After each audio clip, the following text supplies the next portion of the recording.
On today's show, we have Dr. Mark Nelson, who's one of 8 individuals who spent 2 years in Biosphere 2 in the early 90s. He's also the co-founder of the Institute of Ecotechnics. One of Mark's jobs while he was in Biosphere 2 was to manage their sewage system. Pretty much dealt with their shit. If you want to read more about Mark, you can check out one of his books called Wastewater Gardener, also another book about Biosphere 2 called Pushing Our Limits, among other books that he has written. We hope you enjoy the show.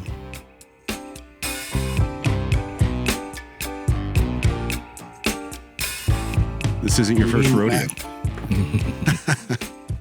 Well, Mark, thanks for joining us on this, man. I got to say, my family and I, we went to Biosphere 2 by this time, I think it was a couple of weeks ago.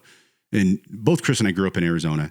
And it was all the rage. I feel like it was like the super exciting thing growing up and never had the chance to go to it. And I was just taken aback by just how extensive everything was, man. And like the things that you guys planned for. I listened to a few podcasts about what you guys had to do with the stainless steel plates and how you were doing leak checking and just doing your best to you guys created this sealed environment and all the engineering involved. I was like, this is crazy awesome. So it's a pleasure to be able to speak to you.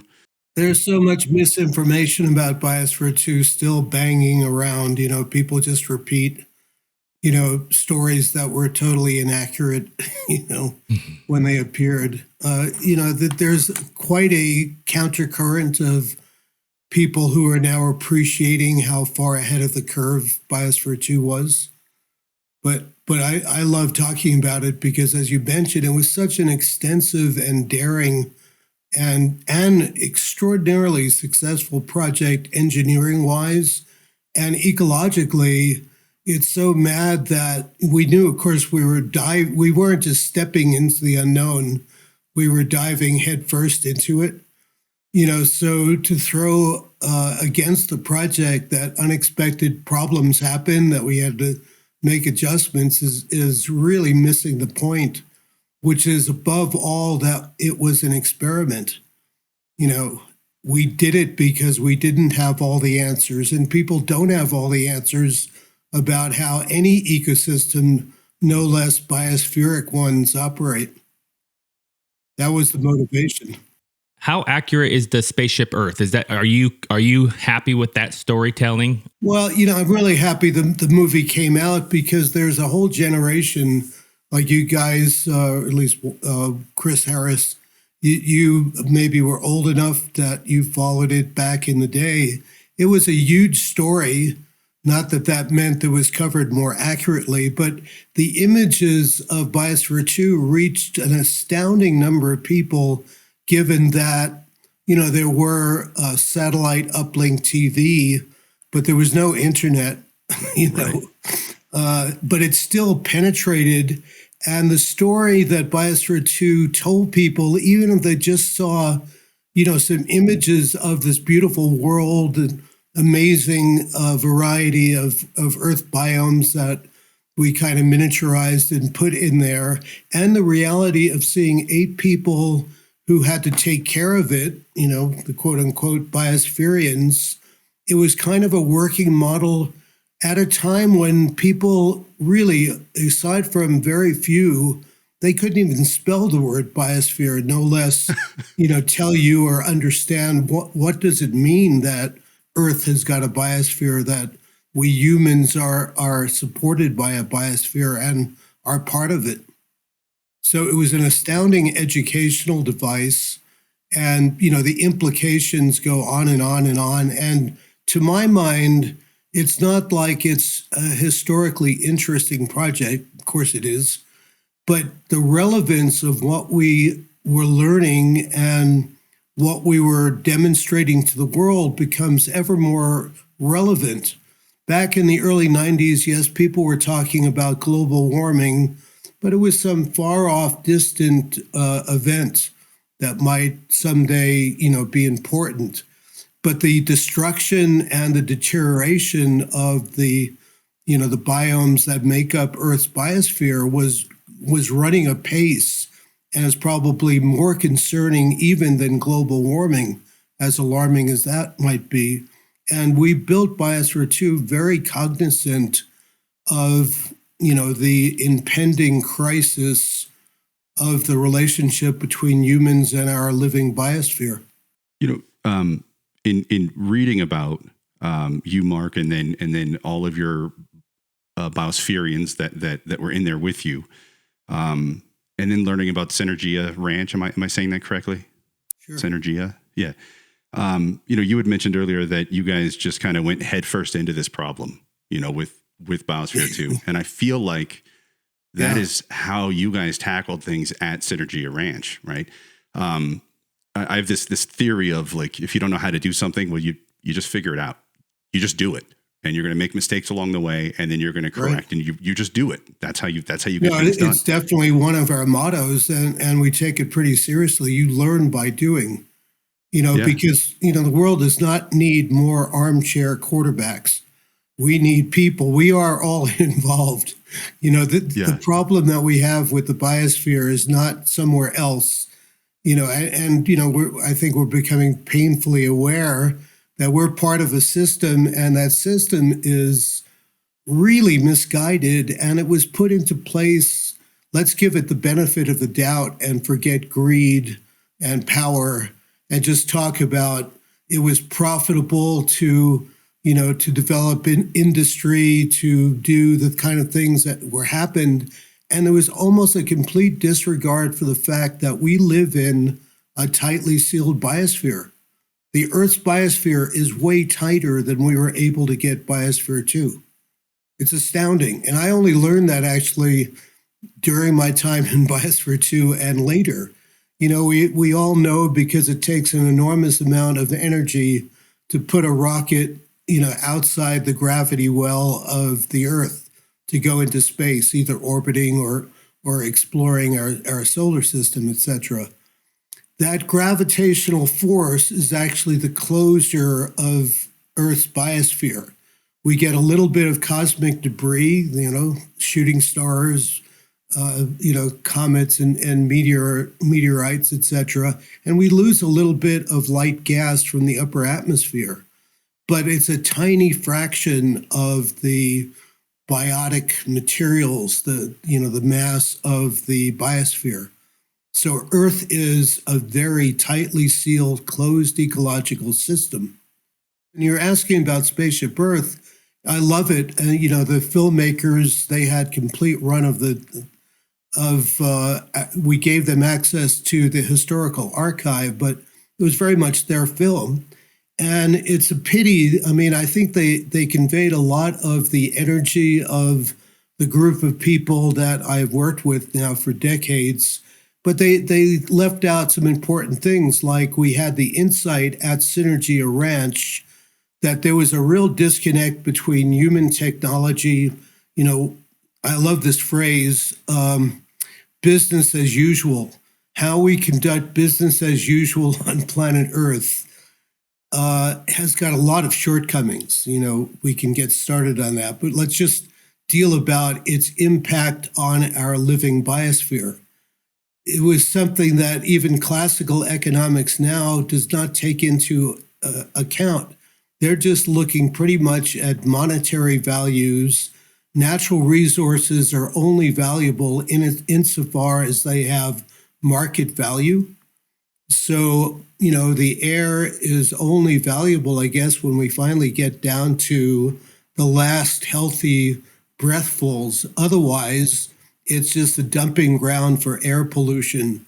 Water systems are not valued. So there's a huge disconnect, which is pretty tragic. And we're beginning to wake up that we need to reinvent how we do business on planet Earth.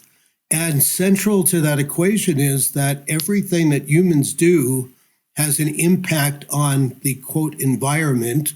The environment's a bad word because it sort of implies that here we are in our little human islands, our little houses and cars and cities and farms and whatnot, and there's something else outside of us. No, that is not correct. We are part of the system. So Spaceship Earth was great in that it conveyed a lot of the excitement, the little science that they tried to do got extremely confused. We could go into that, but I think people who know something about carbon dioxide and oxygen will be very scratching their heads about that. And they left out, for example, that we founded an institute called Ecotechnics. And we did that after a couple of years of working here in New Mexico. And, you guys are from Arizona. The story that we faced at Synergia Ranch is the same one that has degraded most of the western part of the United States. It's called desertification, overgrazing, land mismanagement, to where, we look at a landscape that is really, really poor compared to what it was like a few hundred years ago. That's not a natural condition. So by leaving out Institute of Ecotechnics, I'm afraid the viewer of Spaceship Earth will be, kind of wondering, why did they build a ship? Why did they start a project in Puerto Rico in the rainforest? Why did they go to Australia? And Australia was my second place. I'm actually a dual citizen. I've spent so many decades there because we wanted to work in a number of critical biomes. A biome, is a desert, a rainforest, a coral reef. They're the major ecological building blocks of the biosphere. And that kind of connected everything. And, they also didn't really touch on the legacy of Biosphere 2.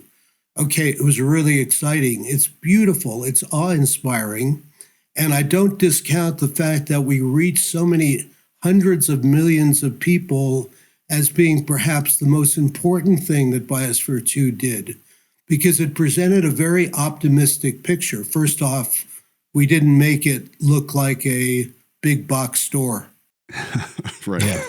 Right? And the engineers were really frustrated. It was really difficult to build a architectural place that looks like Biosphere 2. Yeah. But on the other hand, when you go there, or even if you see good images of it, it kind of takes your breath away.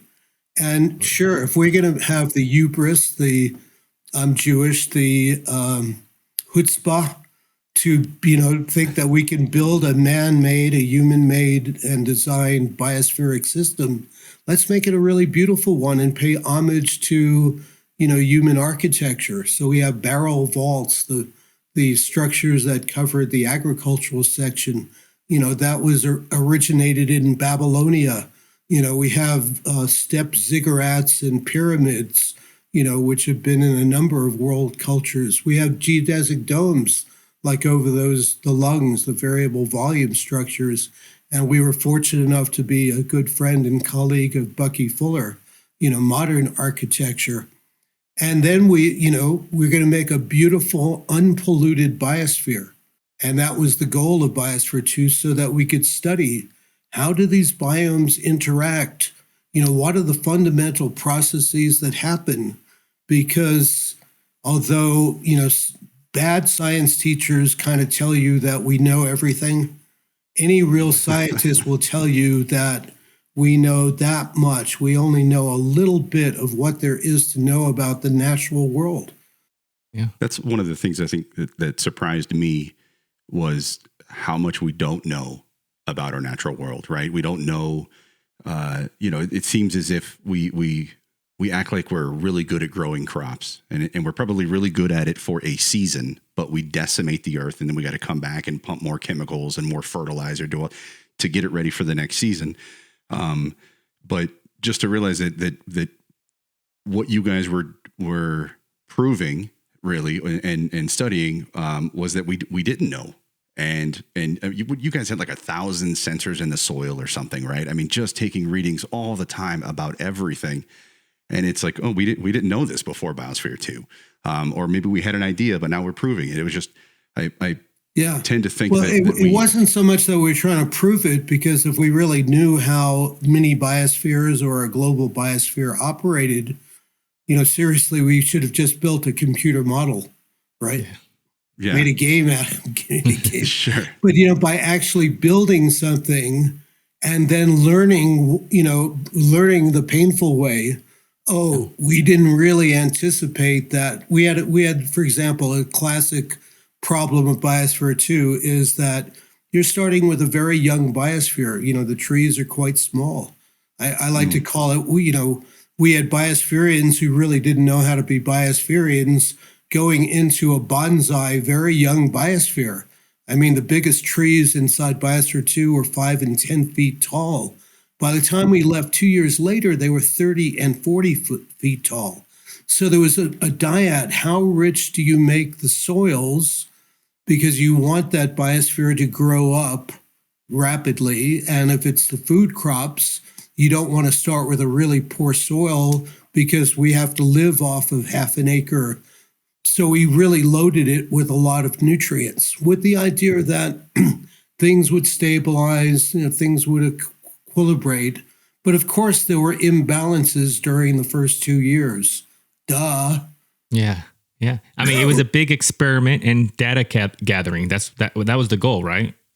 Yeah, I mean, really, when I give talks, I say the problem with a lot of the media stories you'll still read is that they forgot that Biosphere 2 was above all and preeminently an experiment. Yeah. What does an experiment means?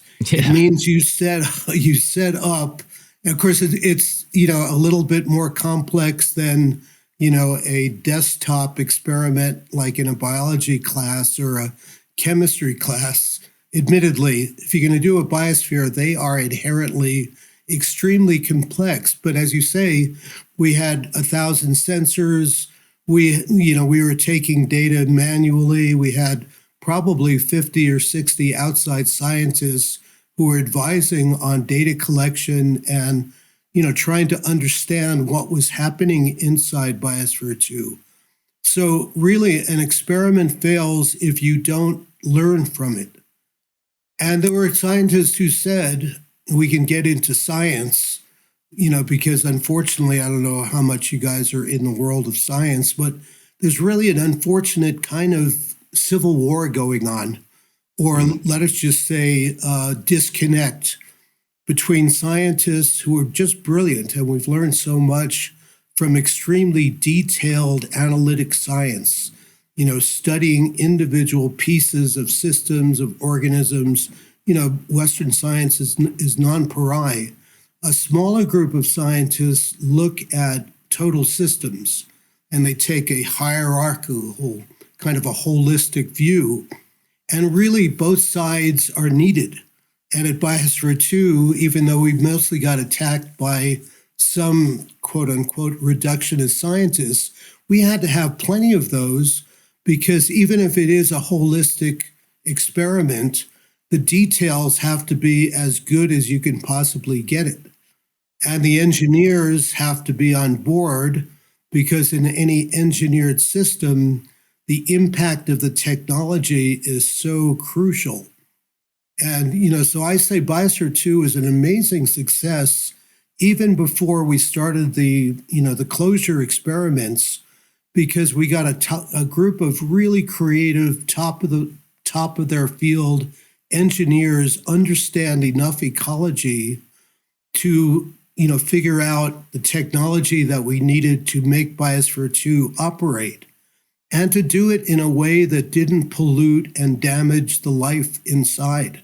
I think the big, you mentioned all the controversy and the challenges from other scientists. I think that just showed how awesome this was, how big this was. It's just like anything big that goes on. There's always people who challenge it or want to create controversy with it, or even how the media got a hold of it and really wanted to highlight the negativity of it. But I don't think that should drown out anything that it's done, because that's what happens. That's what happens with everything. So I think that. And I have to say, and one of my jobs was being interfaced with the world of science and especially space science. Those guys, they took a little while for them, especially if they're working on space life support, and they know that every pound that you put into space costs, I don't know, $20,000, $30,000. Oh my God, Biosphere 2. But on the other hand, and privately, they said, we're kind of the neglected stepchild of the space program. Everybody is in love with astronauts and shiny rockets, but in fact, learning how to live in space, how to miniaturize systems that can clean air, can regenerate clean water, and produce food, is really lagging. It's an interesting topic. I edit on a journal that deals with space life sciences. But the media also kind of simplified Biosphere 2 to being just about space application. And it's true that part of the motivation was, let's jumpstart this field of how we can make miniaturized, self-regenerating ecological systems to do what I was saying, produce food, clean air, clean water. Because if we're going to live in space and not just take picnic lunches out, that's what we're going to need. But that was really only one part of the motivation. The other part, and I think the more substantial one, was let's make an Earth systems laboratory, a new kind of device that science can play with. And, the dream was, of course, we called Biosphere 2 to invite the question, where is Biosphere 1? Right. And I'm really kind of tickled that it's kind of begun to percolate into the language that people use, is the Earth's biosphere is Biosphere 1. And it is the only biosphere currently that we know of in existence, although if there's so many planets and so many solar systems and galaxies, undoubtedly there are other ones elsewhere, which underlies we are destructively testing our global life support system by damaging Biosphere 1. But the flip side of that was, if this is a new kind of laboratory and physicists, get $10 and $20 billion to build cyclotrons, I'm sure if we started mass producing biospheres, we could bring the price considerably down from the first one. But the hope was that there would be a Biosphere 3, 5, 10, 20. The Russians, who were probably the leaders in the field when we entered space life support and biospherics, they wanted to have a biosphere in Soviet Union. And they wanted to start it as being very polluted like their country was, and then use, let's call it Biosphere X. Let's use Biosphere X to see how we can clean up a biosphere. Biosphere 2, we took the opposite approach. Let's try to make a system that starts out with really clean air and water and beautiful diversity of life, and see if we can continue to let it develop and not pollute it. So there are many ways that you could take a mini biosphere and manipulate it and start to learn about what's more important, I think, for 21st century humans than learning how do biospheres operate, what makes them healthy, what endangers them. And it's really ironic because, after Biosphere 2, I now have a PhD. You can call me doctor. But we didn't have to have those kind of credentials to see the importance of learning how to live with a biosphere. And I was just astounded that conventional academic science then, and maybe even now, doesn't really recognize that that's an important field of human science and understanding. Really, it's too blowing the boundaries. But that was, to me, the most exciting part of the science of Biosphere 2, is learning how humans need to grow food, need to do everything that humans need to do without damaging a biosphere. And, let's just step back from, civil wars and shooting wars and global warming and think about, we're now trying to rethink all of our technology, how we transport, how we make power, how we do X, Y, and Z. And it really comes down to, we need to have a fresh approach to how humans live with the Earth's biosphere. So that's, that is why, and even friends of the project told us, in the late 80s, as we were getting ready to close Biosphere 2, you guys are 50 years ahead of the curve. And I do think if we built Biosphere 2 now, people would understand so much more why we're doing it. Yeah. It does seem outrageous. It was outrageous. It was the most audacious, bloody experiment, that humans maybe have ever, attempted.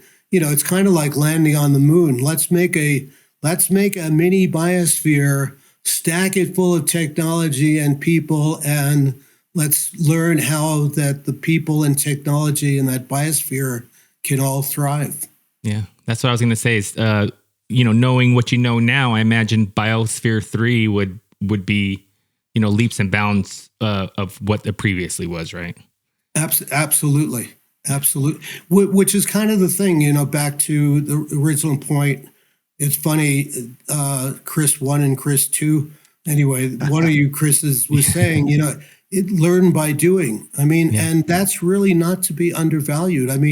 Humans, we have always learned by doing. We're learning the hard way. Oh, we had a great industrial revolution. Oh, look at how wonderful fossil fuels can be. Oh, maybe there's a problem with smokestacks and that stuff that we're spewing into the atmosphere. Oh, yeah. Maybe the atmosphere isn't infinite. Maybe the oceans actually can be overfished. 100 years ago, either of those propositions would get you probably in a loony bin. I was surprised that you guys had so many biomes inside of Biosphere 2, right? You guys had a rainforest, you had, desert areas. You guys, there was 5 or 6 of them? Depending on rough count is 5 wilderness or based on wilderness biomes. Sure. And Gotcha. And there's a great term that I'll throw out to you and your listeners. They're called anthropogenic biomes. Anthropogenic means human-made. So cities, villages, towns, that is a biome that humans, and it's one of the most dynamic vectors. What happens in, our cities really drives what's happening in our biosphere. And farms and ranches, how we raise food, that is another biome. And so there's a huge movement to green cities. There's a huge movement to make farming and ranching more, and I love it. We've now blown past sustainability. Now the name of the game is, how do we regenerate? How do we make our soils healthy? How do we produce, domestic animals and food crops while enriching the surrounds, making it more habitat for beneficial insects, for wildlife, for pollinators. Yeah. So, so we had 7 biomes, counting the 2, human produced ones. So if you guys were to make, this was kind of all gearing towards making a biosphere on another planet or moon or Mars, right? Would you put so many biomes in it, or would you just if you were to do the same thing on Mars, would you do all the stuff you put in the biosphere too? Well, first off, space is an extremely challenging environment. Right. The reality is that we're going to start with baby steps. Undoubtedly, every ounce that goes into a life support system is going to be carefully pondered. We're probably going to start with hydroponics rather than soil, because until we can make soil out of Mars regolith, the soils, the natural materials on Mars, it's just prohibitively expensive to think about launching. Right. So it's going to be step by step. The first, and by the way, here's another word that I'm going to throw at you: bioregenerative life support system. Bioregenerative. The idea being that, and scientists are working, in NASA, the Europeans, the Chinese, the Japanese. Chinese are making the most progress on it. They're trying to develop very compact systems that can grow plants hydroponically with LED lights, which are the most efficient way of providing the light that they need. But bioregenerative means that all of the waste get recycled back into the system. And so humans, we are not parasites on planet Earth. We are very intelligent, ingenious, technologically gifted, and brilliant at our high side people, but all of our waste products are, that's food for soils and for crops. Right. So developing very small systems that will only have food crops at first. Even thinking about a mini biosphere in any kind of a sense, that's going to be a big step in the future, or many steps in the future. Our proposition at Biosphere 2 was, and I do think, I am a space enthusiast, but I think the time frame has to be really thought of realistically. If humans are to expand into space, and I think that's the overriding program that life has. Life flourishes, it reproduces, and it expands. So just like humans perhaps came out of Africa and spread over the habitable earth, we are not going to be limited to being a one planet species eventually. Well, we have this need, I feel like, as humans to explore, within our means. And as our means become greater, we're like, well, now we can leave our atmosphere. And now we're going to explore out there. And we realize, oh shit, it's really hard out there. We need to, how do we, and expensive, but yeah, it's what we do, right? We explore. It absolutely, and I love it. I know people in NASA who really love the idea of getting, for example, a rose to grow on the moon or Mars. And what I love about this eventual step for humanity to expand and become a spacefaring civilization is, one, it's a large enough endeavor that it's going to make all these tribal national identities, as important as they are to us, that kind of recede in importance. When we go into space, we're going to be humans. And the really great thing, celebrate all ye who love nature and love ecology. We're all going to be great ecologists, because we're going to know that we have to go out there with enough of our biospheric, brethren, from the microbes to the plants and the soils and the trees, food producing and ones that just make you feel good and smell good. We have to go out there with mini biospheres. And everybody who goes, if we were mindful inside Biosphere 2, and I'd love to talk about that because it was one of the really rewarding, enriching things, was to actually experience moment by moment, day by day, the reality of your connection, dependence on a living biosphere, and the kind of love and responsible care that invokes in you, not as some obligation, man. You understand, one, it's survival, and you love, you're living a great life because all of these other parts of that biosphere are doing their jobs. Oh, yeah. So, that's going to be, magnified almost infinitely as we actually go into space. So they may be, tough, macho, alpha male, fighter pilots like the original crews that NASA threw out there. But once they get in space and start being dependent on, these ecological functions and not just storage and oxygen tanks, they're going to become the best and most sensitive ecologists the world has ever seen, or the universe has ever seen. I think it was, and I'm going to butcher her last name, so I'll just say her first name. It was Jane, I think. Jane Pointer, yeah. Yeah, Pointer, yeah. She I read some quote where she was talking about how she would find elevated levels of CO2 when she was like pulling up plants or something, or, when she was, and to realize that you have that kind of effect on your environment at that level, which you could probably only really read or right. Pick up those readings in something like Biosphere 2. And maybe that was already known before you guys went in. I was shocked to find out that CO2 would be released when you do something like that. But you guys didn't have like great gardening experience necessarily, right? Coming in, or well, like you guys weren't. I mean, we might not have been the world's best gardeners, but in fact, everybody who came there had spent time at one of the Institute of Ecotechnics projects, and they generally included growing food. So we were not inexperienced, and part of the Biosphere in training, and it was years of preparation. Is we had those greenhouses. I don't think you tour them when you go to Biosphere 2 now, but we had a whole research and development complex, which most importantly had prototypes of the agriculture, and the agriculture was very diverse. We had 30 or 40 different major crops and many different cultivars.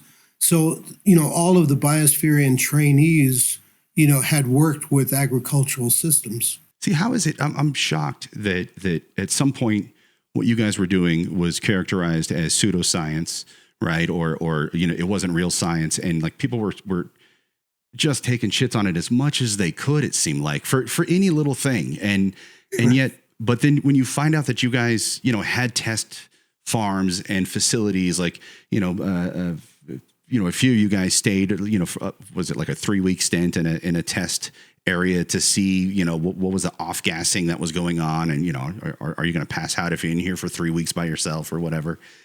Well, you're referring, we built a test module, which also was important. That's actually what persuaded me to become a Biosphere candidate. Is I spent 24 hours in that very small, a tiny fraction of the size of Biosphere 2. And we originally built it to figure out how to make a glass structure, space frame glass structure, airtight. But once we built it, we realized that here's another place that we can experiment with, what it's like for plants to be in a closed system. So we actually had a little miniature of those biomes inside, and we had enough of a food crop in there. Linda Lay, who was one of my fellow Biosphereans, after one day closures, 3-day, she spent three weeks inside that test module, and she grew enough food that she could live off the food. And it was there actually, and I love that you brought up that incident, and we're people are poring over the data, and there's all kinds of sensors in there. And in the middle of the afternoon, and a little biosphere is different than the Earth because the Earth, rotates. So part of the Earth is always in sunshine and plants are photosynthesizing. Biospheric systems like we had in Arizona are very different. During the day, CO2 gets pulled down crazy by all the green plants, doing their thing, powered by sunlight, taking up CO2. And at night, everything is respiring. So CO2, jacks back up. In the middle of one afternoon, there's a sudden spike of CO2, kind of inexplicable. And so we asked Linda, probably just a few hours after this data was noticed. And she thought, and said, oh, yeah, around 3:00 or whatever it was, I went out into our tiny little, garden, our tiny little crop area, and I pulled out a sweet potato. Mm. So the act of pulling a sweet potato out of the ground so she could cook it for dinner released, and who knew? Now I know, I think both earthlings, and I'm sure you guys don't realize, that naturally soil has got 5 to 10 times the concentration of CO2. Kind of makes sense. They're all of the, we know about all those roots and the gazillions of microbes in every pinch of soil. Well, microbes are respiring as well. And so when you harvest, when you disturb the soil or pull a root crop out of it, you're exposing some of the soil to the air. And that was the explanation of that little spike of CO2. Yeah. And did you guys know that going in, or was that a surprise? Well, I think actually, yeah, I went into it, and we had so many really great scientists. I went into the first design meetings thinking if you ask a rainforest ecologist, well, let's take, a banana plant or some other rainforest shrub or tree. How much does it photosynthesize a day? How much does it respire? These really simple questions are, at least were 30 years ago, unanswerable. They really didn't know because it's really difficult to put a canopy over a piece of rainforest or a rainforest plant. And why would they do that? So it's astounding. It's really astounding how little we know about these things. And we had to we had so many fun things, and for the ecologists as well as the engineers, it was such a voyage of discovery. Oh, we want to have lizards in the biosphere. Well, lizards actually need UV to make vitamin D and other vitamins that they make. We couldn't have we had to screen potential animals, even down to lizards and insects, on how they would be affected by having a glass structure, but that glass structure excluded 99% of the UV. So, little known fact, we knew that we weren't going to be 100% sufficient in our diet because we humans need sunshine to make vitamin D. Everyone knows that, right? And we had the choice, like in Arctic areas, people, and I've seen pictures of little school kids, in front of UV generators. Well, instead of doing that, and our time was kind of precious, we brought in a supply of vitamin D tablets. So same with, we can't have lizards, daytime lizards, because they need, without UV, they're not going to be able to, do the chemistry that, so I mean, all these, or let's say we want to have some birds in there. Well, what does a bird eat? What does it eat day by day, season by season? And it's not just like one that's naturally out there in California or Arizona or New Mexico.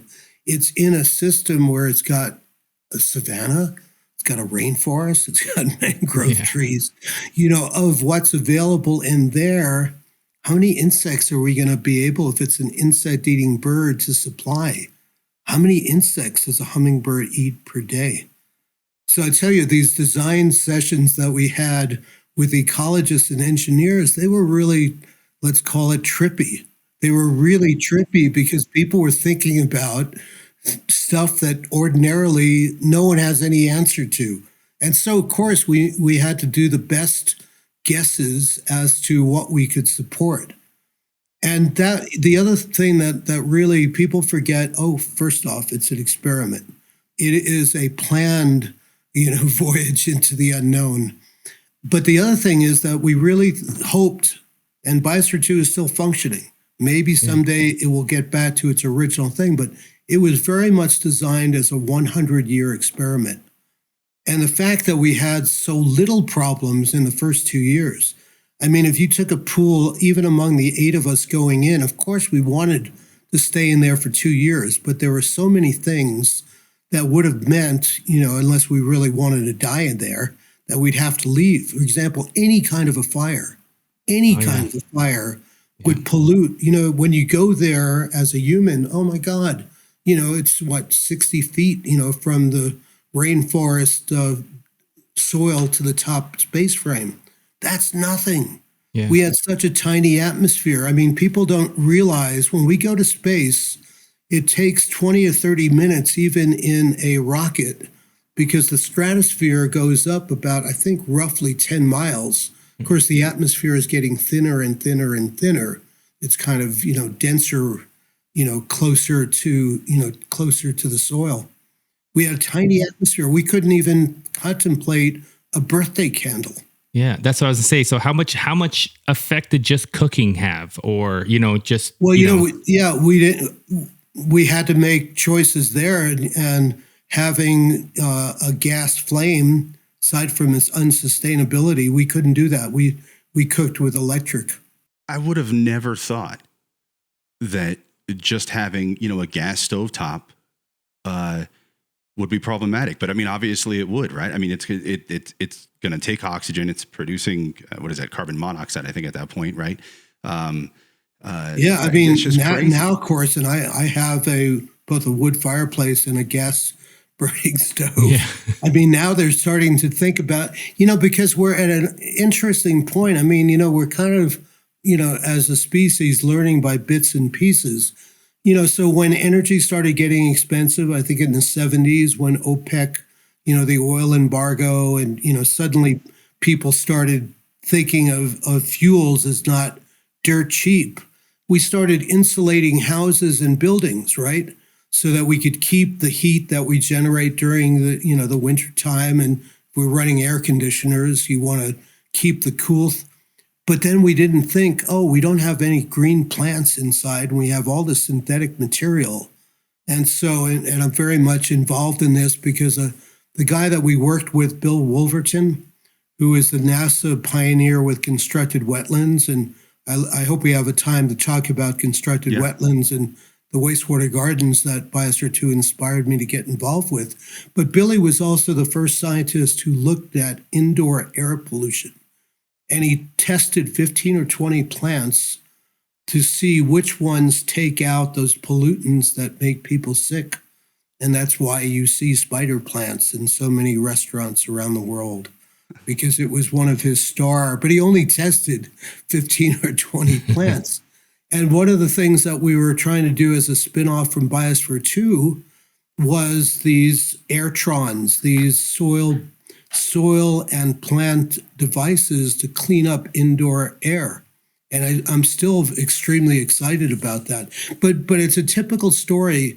We made our buildings very tight for energy consumption, and then we didn't realize that's going to mean that you can't put in synthetic carpets. Now it's routine that before synthetic carpets get sold and put in buildings or homes, they air them for months to let all of that outgassing, so the invisible world of molecules, right? The outgassing. And, back to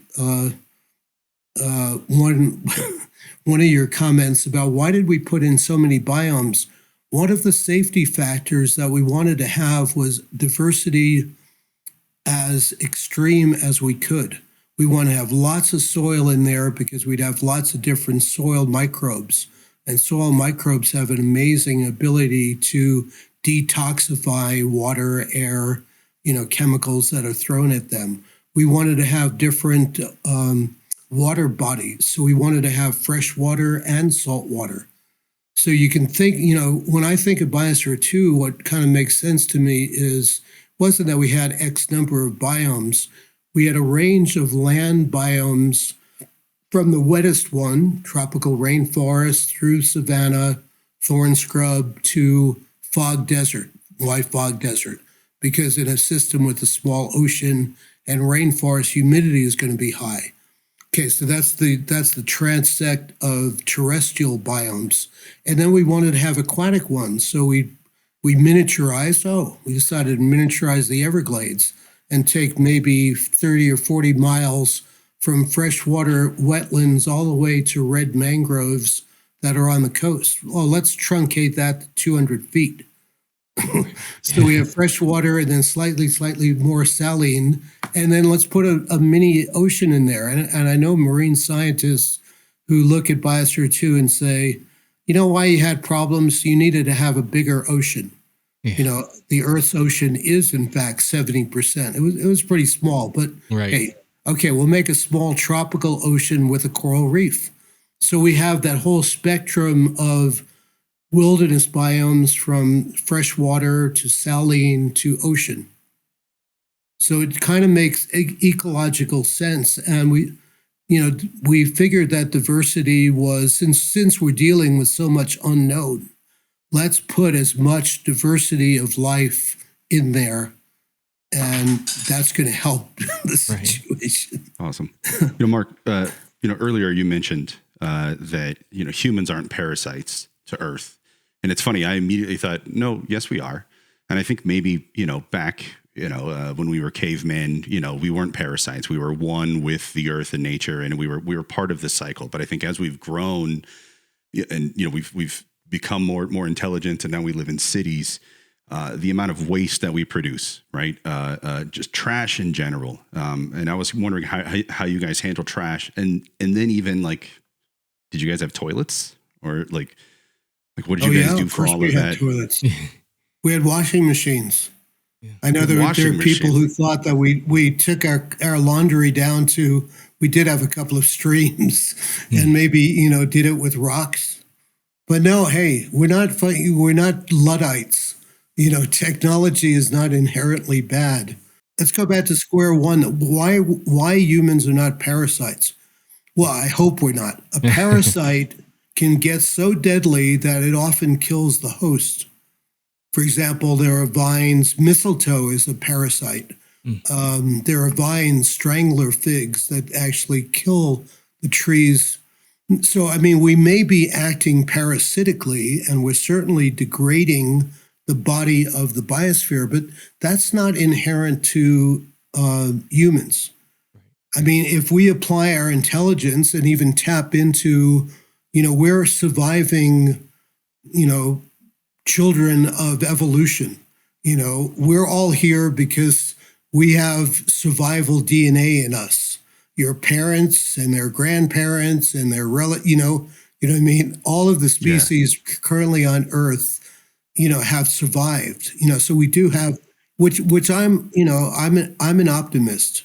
An optimist is what I saw somebody else's definition. What is hope? Hope is a human with a tool, a shovel, is going to put his hope or his optimism into place. I think that, we're starting to face really dire consequences of the system that unwittingly and really not understanding the consequences we've allowed to take root, including an economics that doesn't recognize the importance of the biosphere. And that's why I had the parasite comment, I think, right? Is it feels like we're just kicking that can down the road. You know what I mean? Like we'll deal with it later. And that is a parasitic mentality in a sense, because we're just taking and slowly killing Earth. And we'll just deal with it when we finally have to, But I think... Yeah, see, unlike a natural parasite, we can't live without a biosphere.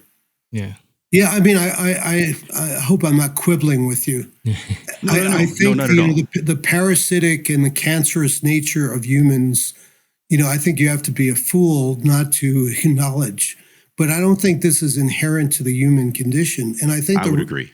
The really exciting thing about the times we're living in, is the worst of times and the best of times. We're starting to understand the consequences, and that we have to change course. We have to change attitudes in a big way on a scale that's almost unprecedented.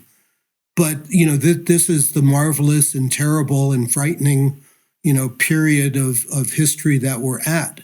And, I consider it really a shame that, because bad stories sell newspapers and have more viewers on TV, a lot of, Biosphere 2 should have been controversial, but not for the trivial reasons that were manufactured. It should have been controversial because, and I like to say, we don't like to, me and my colleagues, spit in the elephant's eye, right? We kind of downplayed how radical Biosphere 2 was. We wanted to get it built. We wanted it to have a light. We underplayed how revolutionary it was, but it was very revolutionary. Make no mistake. There were no cars inside Biosphere 2. Wilderness areas were not going to be, if we ran out of food, we were not going to plow up the savanna and plant soybeans. You know what I mean? We were making a big statement to the world just by, the human habitat and that farm system were maybe 20% of Biosphere 2's area. The rest of it was wilderness areas, and we were making a big statement. Rainforests, savannas, deserts, oceans, marshes, all of these natural systems that we all love, and we love being in them. I learned after Biosphere 2, the Japanese have a very widespread practice that they call forest bathing. It's a very urban place. I've spent a lot of time in Japan. They were keenly following Biosphere 2. People understand if you live in cities, periodically you need to go into a natural area, the air is so much better and you're not dominated by buildings, and you can understand that you are one part of this amazing world. That is purifying to people. I mean, I grew up in New York. Picture Manhattan without Central Park. I was out in Queens, and Queens has got incredibly beautiful parks. They're so important. This thing of greening our cities, it's not only ecologically beneficial to the planet.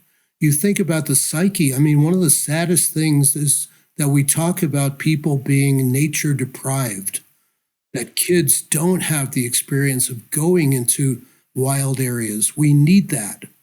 Anyway, so Biosphere 2 was, and now I can say it because we've already been calumnized and controversialized and accused of everything short of patricide, I think. It was revolutionary. We need to be revolutionary if we're going to turn this ship around. And, let's move, my counter to, we may be acting as parasites, but I think ultimately humans can be in a symbiosis with our planet. In symbiotic relationships, both parties get benefit. So I remember thinking, look, what did you guys do with your waste? And I started with like basic stuff, like just trash, like dumb bags of stuff. Then I realized we probably didn't have bags of stuff. But then I'm thinking, what about like shovels that broke? Then I thought, do they even have toilets? Like, where did all the poop go? Like, did you guys ship it out? Let's start with the shit. Yeah. Let's do it. Yeah. Can we say shit? You can't say yeah, it. we can say shit. I wrote a book called The Wastewater Gardener about 10 years ago, and I did some NPR conversations that I could not believe. We had to, call it poop or caca or, it was ridiculous. Yeah. Anyway, you can say shit.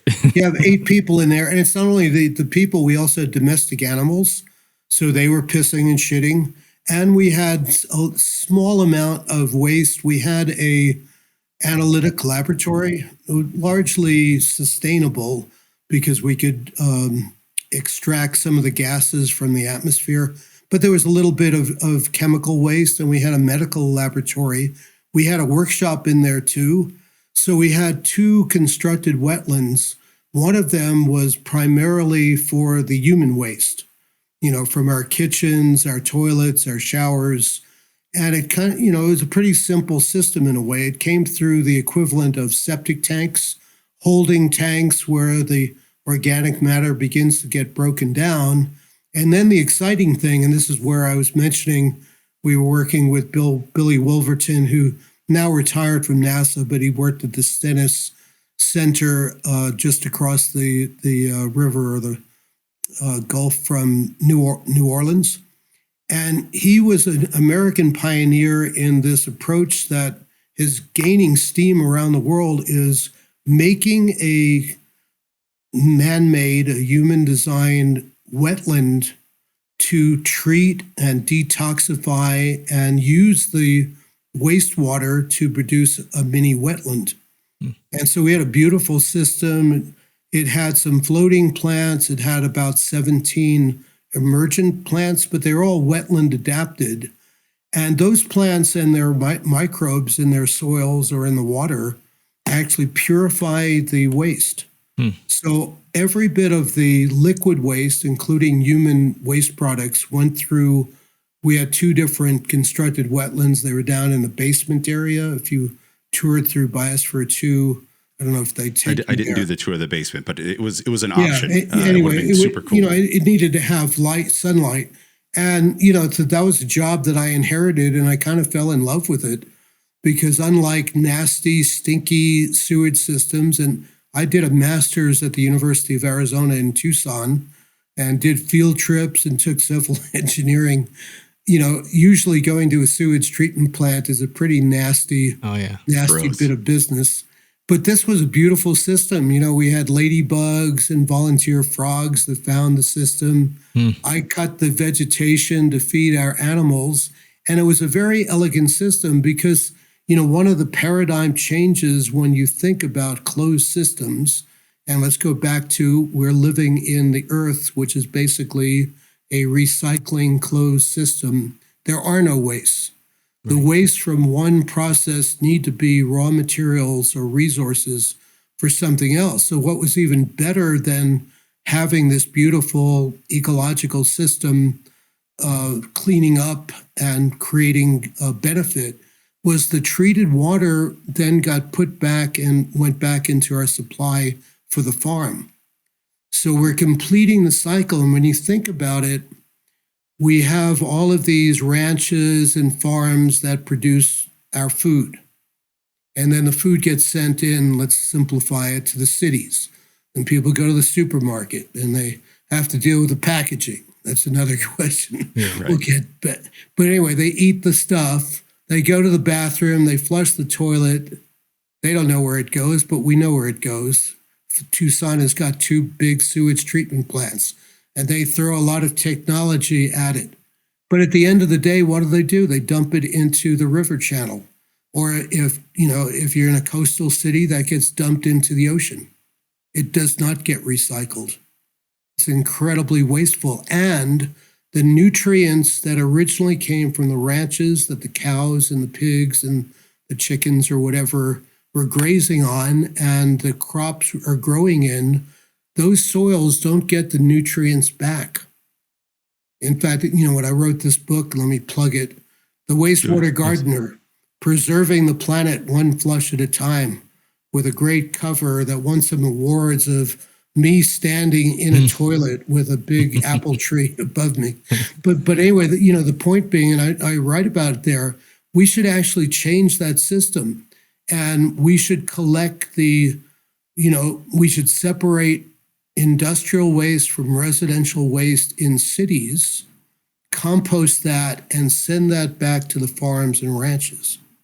Biosphere 2 was small enough, and in a small system, if we didn't recycle, that system would run downhill. We were able to complete it, and it was an important part of an overall water cycle. Wastewater is one aspect. And the biosphere has done this for literally billions of years. It does it on fairly grand time cycles. Humans, we need to figure out how to do this. So the really great thing is there's a whole field of constructed wetlands, and you can scale these for one house or a cluster of houses, or for towns or cities, as long as you have enough area that you can make a constructed wetland. Does a wetland smell? Is there a smell to it? Well, I have to say, yes. It's a little funky. So when I took the 2 years of operating the system we had in Biosphere 2, I went to what's called a subsurface flow kind of wetland. And that means we make a liner, so we can hold the sewage, the wastewater, and it doesn't contaminate the soil or the water. Then we fill it up with gravel. And we set up the piping so there's always a couple of inches of dry gravel above the wastewater that's in it, the sewage that's in it. And if you do that, there's no odor and there's no mosquito breeding and there's no digging, kids don't dig through gravel, to get contact. So it's a safety thing. So yeah, I mean, it was a little funky. Yeah, that was my next question too, is about the mosquitoes and other bugs it might attract. Yeah, we didn't have poisonous snakes. Thank God, rattlesnakes didn't volunteer inside.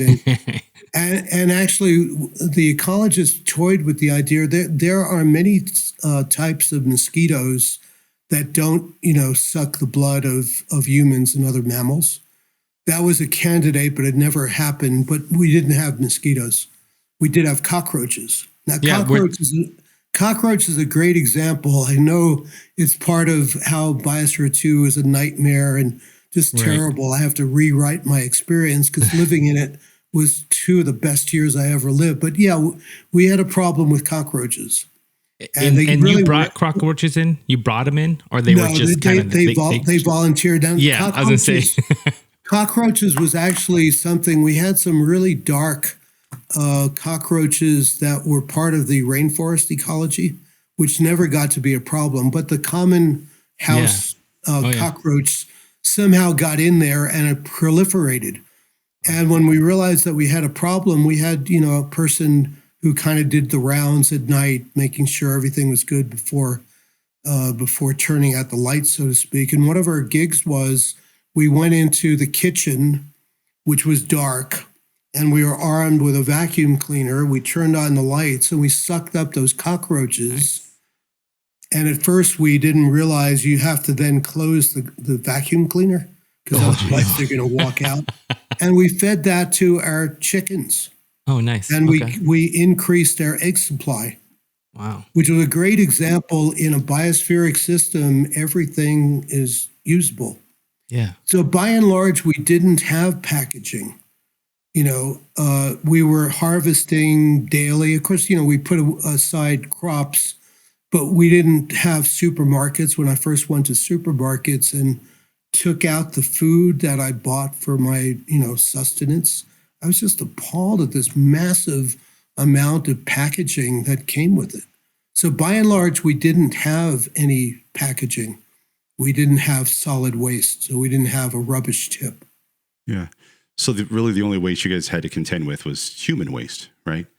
Human and animals, and a little bit of wastewater from the laboratories and workshops.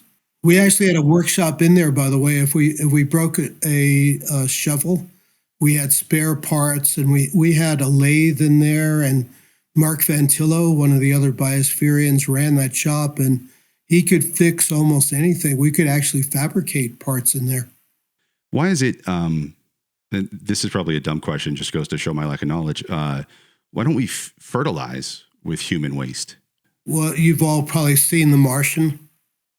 Yes. Did you see the movie The Martian? Yeah. And it's a very good book too. But the part I really loved was when this guy gets stranded on, it's Mars, right? Yeah. When he gets stranded on Mars, he has some leftover potatoes that he could cut up into pieces. And he starts doing that. He starts growing them in humanure. Yeah. And, so I've become somewhat expert in the evolution of human sewage systems. And I'd like to point to, it's one of my favorite books.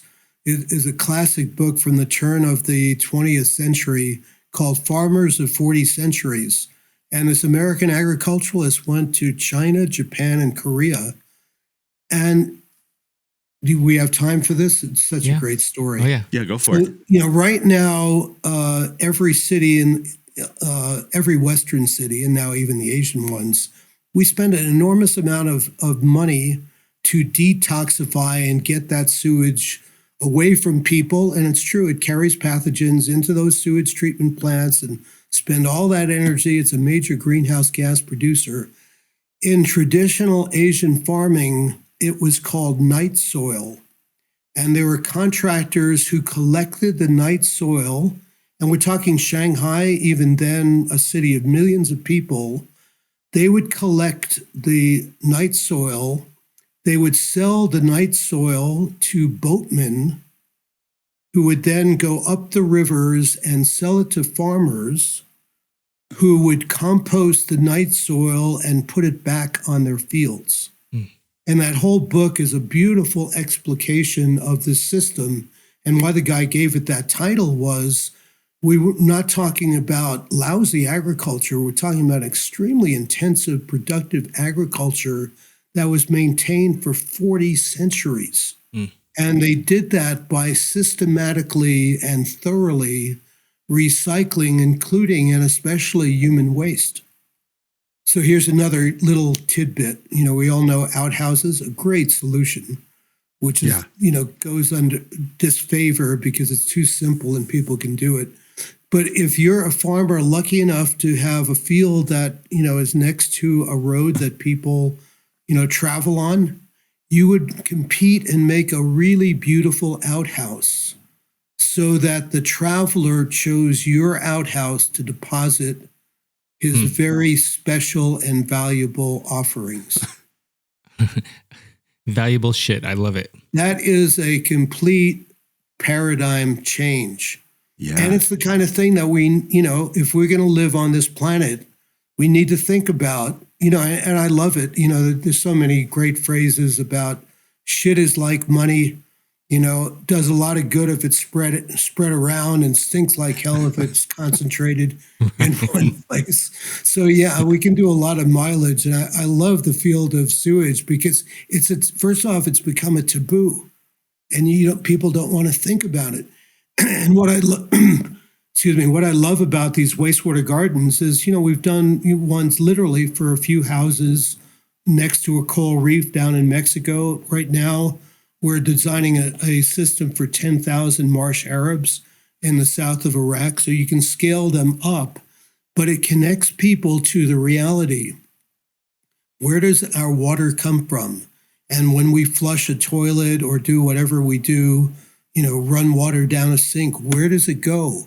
And how could that be put into a more beneficial situation? So there, 6.5 acres of a constructed wastewater garden is going to treat the waste of 10,000 people and produce a beautiful park that people can enjoy strolling in and sitting in benches in. And probably at a fraction of the cost of a sewage treatment plant, right? And I bet you there's laws preventing this, right? I bet you're not even allowed to do this in America. They're building these neighborhoods like crazy. What if they built a little wetlands for these neighborhoods? It's getting a little bit better. I only know, Santa Fe has now made it possible if it's a installation, a building below a certain number of people, you are allowed to do on-site wastewater treatment and recycling. And we should give a shout out, even if you're not, I generally design systems that deal both with gray water and so-called black water, kitchen and toilets.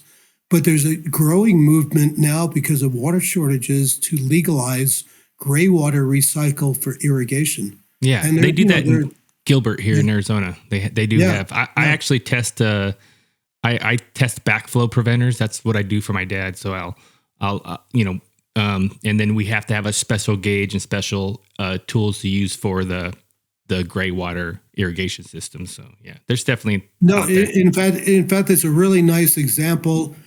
I did a lot of these systems in Australia, and it was kind of a new technology, constructed wetlands. So they've been around now for 50 years, and they're spreading. And the nice thing is, in hot deserty areas, the water is more valuable, and the warmer the climate, the smaller wetland will do the job.